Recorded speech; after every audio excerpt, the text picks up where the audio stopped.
So do I get to call on the people, or do you get to call on? Please sit down. I can promise you, it was not that good. No. So do I pick them, or Morton? Do you pick them, or? If you get in trouble, I'll come help. Well, I'm already in trouble, Morton. All right. Thank you, Congressman. Preston, Old Tradition Family Property. A major issue that's on the papers today. President Trump has managed to do it also in London, et cetera. The issue of trade. Right. And tariffs. Right. And I like free trade. I also like what he's doing on Mexico. Right. And if the news reports that I saw today are accurate, it's not going over very well with some in the Republican caucus. I wonder if you could give us your perspective on that, and if Freedom Caucus has a position on it. Listen, we believe that we have a crisis at the border that has to be addressed, and that Congress has failed this president in giving him the tools able to stop the influx of illegal immigration that comes across our southern border. Again, philosophically, I'm not a pro-tariff kind of guy. I'm not. In fact, I believe in free trade. Think that that's where we need to be. I can tell you that most of the senators are against it, and that's what you were reading. And so, as you look at that, and since we're live streaming it, I might as well go ahead and say it. We believe in the House that senators take more naps than they do votes, and yet it is clear. However, if he declares a national emergency and they seek to override his veto, there will not be enough votes in the House to do that. There may be enough votes in the Senate, but not in the House to do that.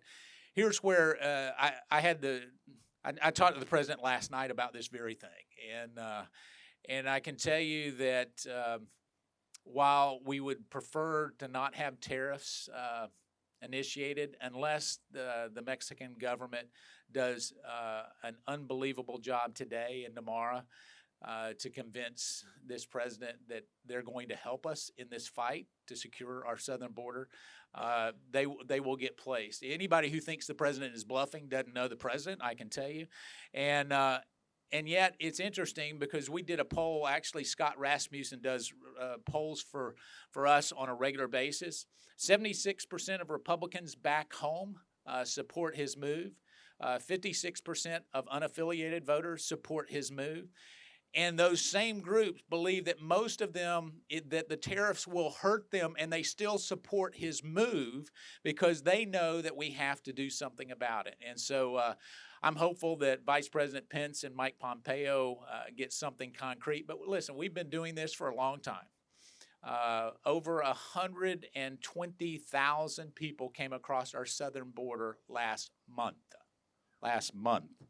And I think the number I heard last night was 2.5 million people in the United States that have, detainer notices. I mean, we're talking about a couple of million people every single year, and we only have a little less than 10 million people in North Carolina. It doesn't take long to figure out that you're creating states of people that come here that are not coming here illegal. So I support the president. I think you'll find in the House that we support the president. We're hopeful that it is a tool that gets what he wants done, and yet I fully expect that they will get implemented next week. Great question. Yes, ma'am.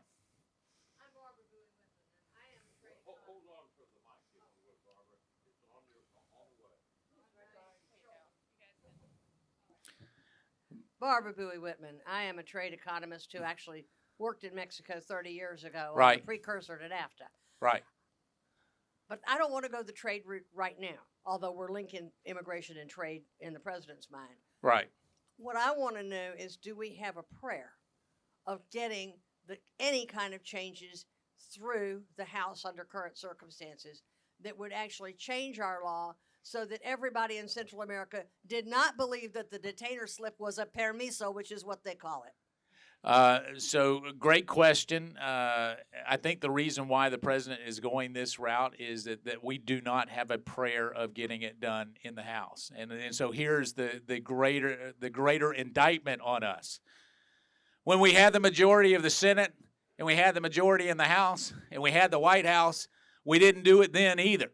And so, and so it's failed leadership on our part. Now we can blame the Democrats, but we need to look in the mirror a little bit too. And I think the biggest frustration for this president is when we had control of both the House, the Senate, and the White House, why we didn't get something done.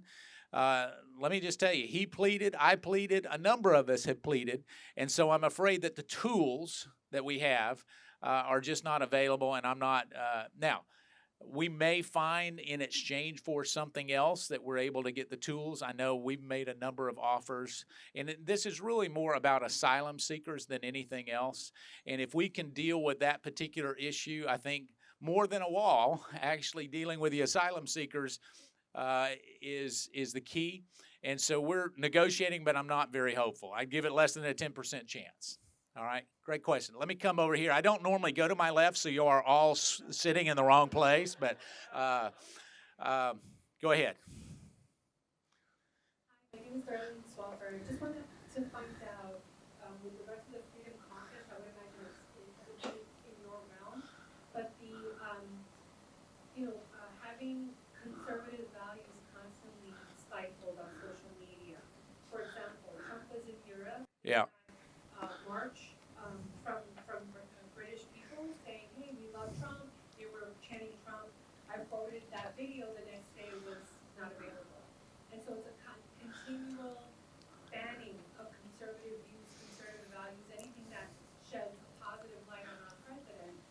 What's being done about that? I would imagine that would be.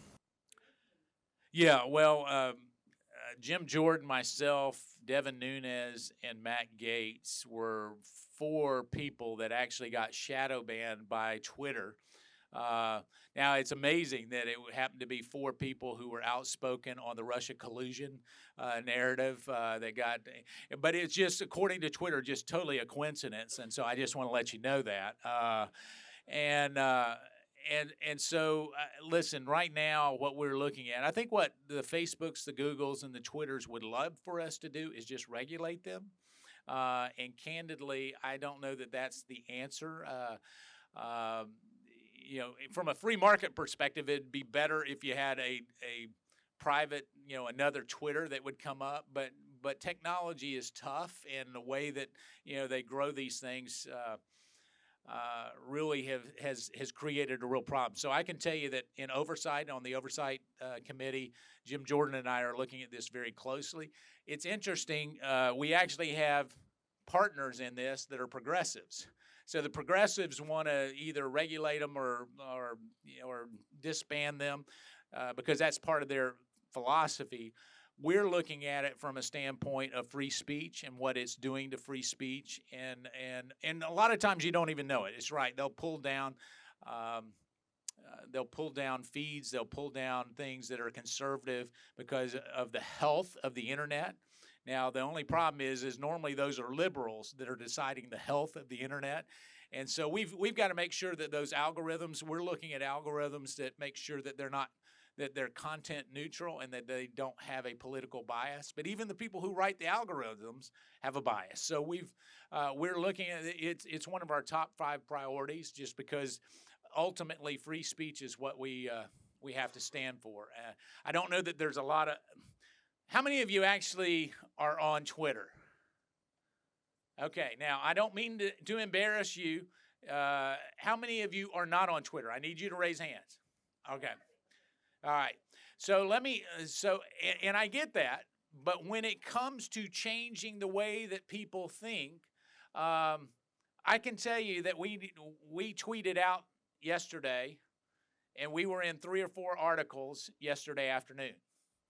We tweeted out this morning, actually on the way in, I was changing my schedule with Mallory. I didn't know she was here, and saying I've got to change my lunch meeting and the 2 meetings around lunch, and she was doing it.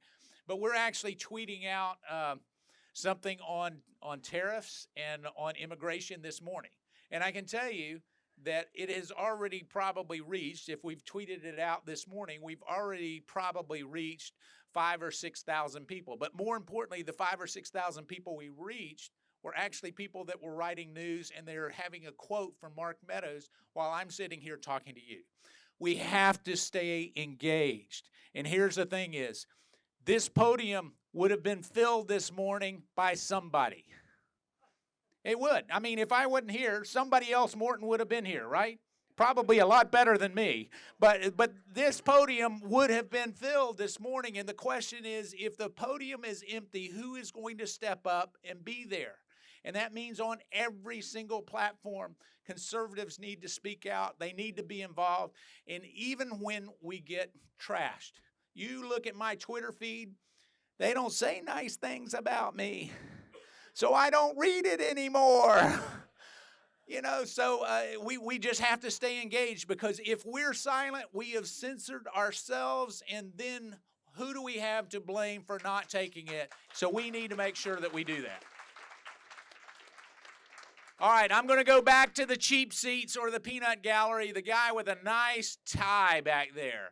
Oh, look at, he's trying to figure out if he's got a nice tie. Stand up. All right. How you doing, Congressman? Ben Archer, National Right to Work Committee. I wanted to know what your thoughts were on the recent headlines made by Congressman Amash and his statements. Okay, next question. I picked your tie, and I should have realized that I shouldn't have called on you. Now, listen, I fundamentally disagree with Justin Amash.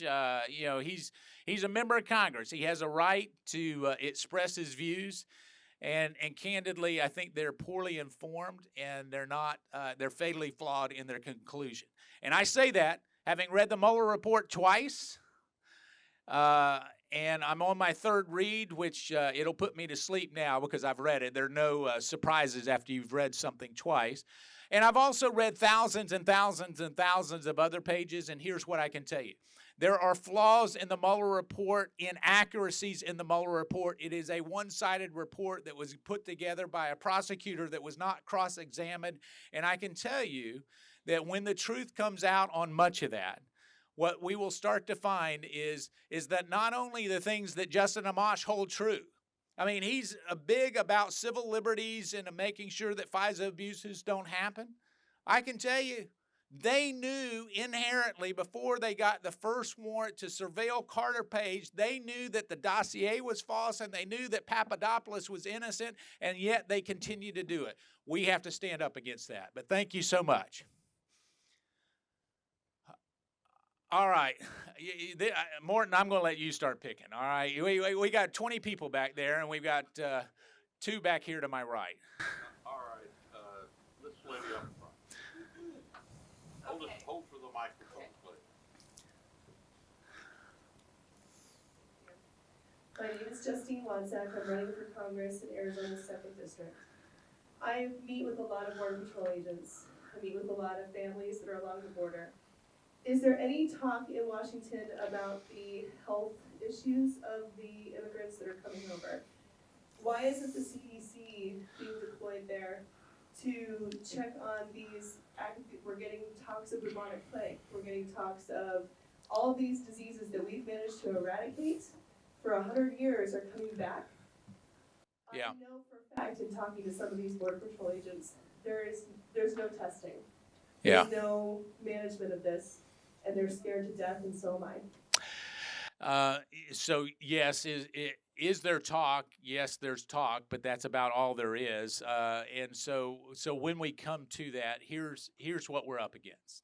We're up against full-time feeds on a number of the major networks and a few of the cable networks that show a separation issue between people that many times are trafficked here. You know, you get somebody coming across the border, they say, this is my son or daughter. They don't do DNA test. And what I heard just yesterday is actually what they do is they bring them across, people get in, and then they take the kids back and recycle them and give them with somebody else to come back across. So you talk about human trafficking, it's a problem. It's not getting through all the chatter. I don't know that it will get through all the chatter because it's much more compassionate for many people to talk about, those that are seeking. Listen, we all want to seek freedom. We all want to come to, that city on a hill. And yet, we can't just have a nation without laws and without borders. And so we'll try to speak to that more, but it's hard to work through the chatter. Actually, in Arizona, you're at ground zero. You get to see it up close and personal, probably a little bit more than most. But we'll try to make sure we get that message out. Thank you.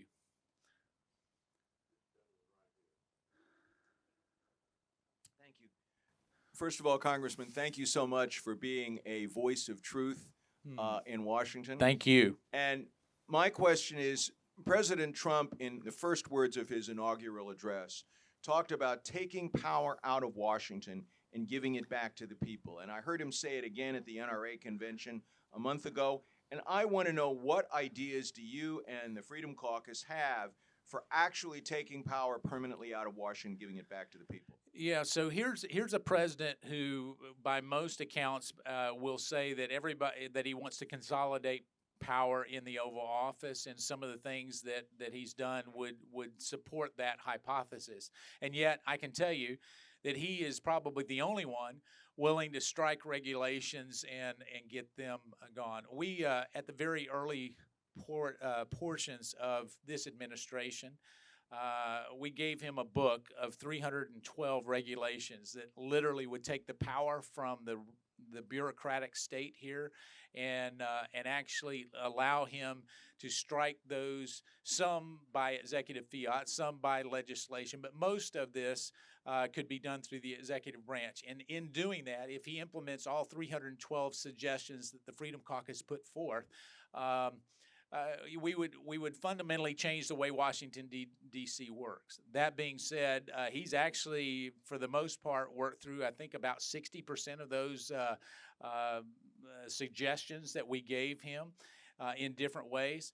And yet it's hard, listen, I can tell you that many, and some of you are bureaucrats that work here in Washington, D.C., and I say that affectionately because you work for the federal government, and we have great public servants.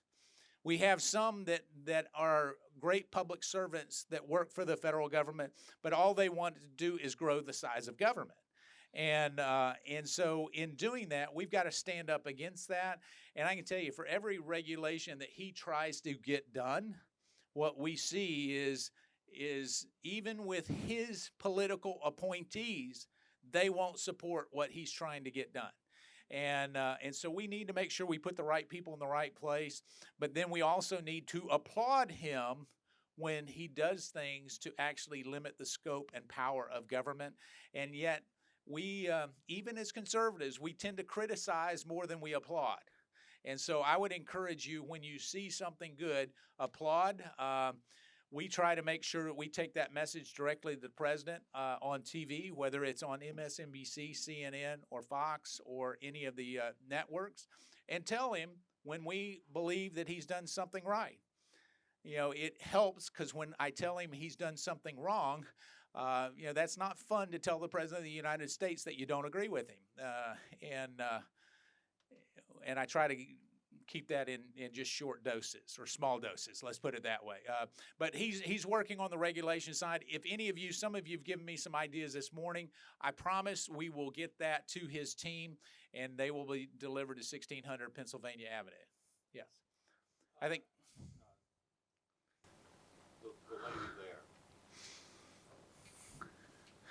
Good morning, Congressman Meadows. My name is Alia Garcia Ureste, and I'm from El Paso, Texas. I know exactly what you're talking about. You know it better than I do. From El Paso. Yes, sir. I have a few suggestions, and then I do have a question. Yeah. I don't know if President Trump has ever read up on the 1941 convention between Mexico and the United States at the ICC. And Mexico had to pay quite a bit. And that's an avenue in which Mexico would have to pay for the wall. So that's something to note. I don't know if he has either, but he will by the end of the day. One of the Trump officials who came in January, what I suggested. Now, if the message got to him or not, I don't know. But there's a lot of history there. So I'd be willing to help if you need any more information. And some of the experience that I have with being a former Texas State Commissioner under Governor Perry and Governor Abbott has helped quite a bit, along with 20 years of research in this topic. Another problem that we're having in El Paso is that now many of the caravans or persons coming in the caravans, they're no longer stopping in to check in with the CBP, and they're just coming right through. Yeah. And so, we had a group of 20 persons that happened to go through the KZIA station, didn't realize it, and were stopped. And so, what is going to be done about that? Because they're no longer bothering, in some cases, to apply for. Yeah. I don't know what's going to be done about it. They're getting a very clear message, and the very clear message comes from most of our Democrat colleagues, which says that we're open for business, and quite frankly, you can apply without actually having to do anything at all, and you come across. And so I can tell somebody's real anxious to comment on this particular thing, but I'll get you here in just in a second. You'll have to understand, if you're running for Congress, what's going to happen is you got all these wonderful things you want to share, but you don't actually always get to share them. But I promise I will come back. So here's what I would suggest. At this particular point, where they're coming across, and it was said over here from an asylum seeker, they believe that they have complete immunity. In fact, they've got exactly what they're not even trying to avoid them. In fact, they'll wave them down and say, "Hey, by the way, here I am, and I've got a get out of jail free card." And so that gets back to the asylum side of this. If we do not fix that, and that's why this president is deadly serious about fixing that particular portion. If we do that, hopefully it'll stem the tide in El Paso and in Arizona. But it's not just that. Candidly, immigration was never my deal, and what's happened is I've had to ask people from Arizona and Texas and other places to help me understand it and read the laws. And honestly, we're handcuffed in ways. Our Border Patrol agents are handcuffed from doing the job that they really want to do because we've got laws and actually the lack of resources. The HHS on detaining, they're running out of money here in 60 days, and yet we just passed a disaster relief bill that did not include the money to address some of these issues. And the Senate said it was a win for the president. And I can tell you, it was not a win for the president, and we've got to do something about it. Hopefully we will. I see a 9:01 buzzer, so I'm not going to be able to take any more questions. My apologies.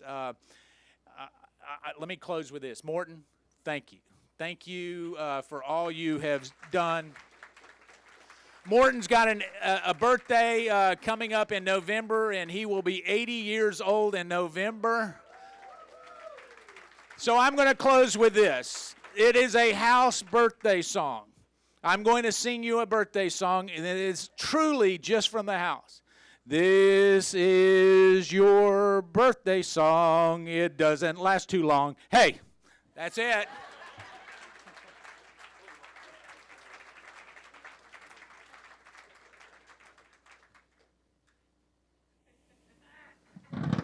Isn't he good?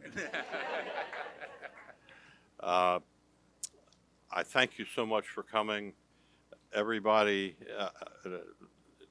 I think, benefited greatly from it. Seeing you in person is always a thrill. As a token of our appreciation, let me present to you a Leadership Institute Adam Smith tie. I will wear my Adam Smith tie proudly. Thank Terrific. you. Thank you. Thank you, guys. Thank you. Thank you. Well, ladies and gentlemen, our July breakfast will not be held due to the July 4th Conservative soiree. I invite you to join us on August 7th for our next Wednesday Wake Up Club breakfast, and I encourage you to RSVP online at leadershipinstitute.org/breakfast. Mark, would you step up, Mark Pasoma? This fine young man is here to give any of you who are interested a great tour of the Leadership Institute, a tour of our Stephen P.J. Wood building here, and in the building next door, the Emerson and Dolores Reinsch Center for Campus Reform. Mark will give you a great tour, and he'll be happy to answer any questions you might have. Thank you for coming this morning.